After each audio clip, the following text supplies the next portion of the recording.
Hello guys, good afternoon.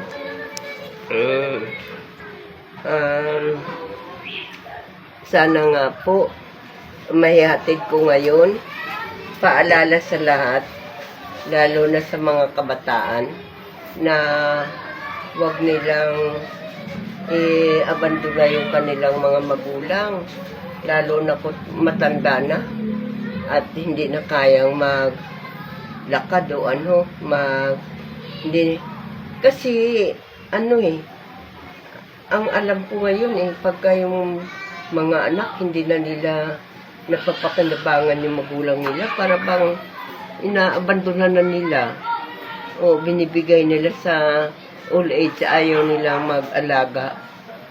Sana naman paalala ko sa kanila na sila naman inalagaan din magmula ng maliit pa.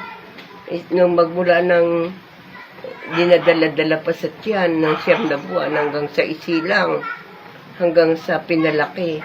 Kaya sana naman lagi naman isipin nila na kailangan kung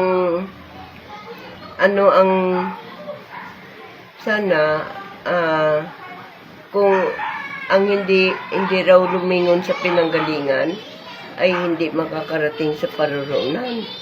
Kaya mapalad yung mga bata na nag-aaruga sa magulang. Yun lang masasabi ko. Oo, kailangan kalingain nila yung magulang nila. Huwag naman nila mahalin nila ito. Kunting panahon na lang ititira nila sa mundo. Yan ang paalala ko lang sa kanila.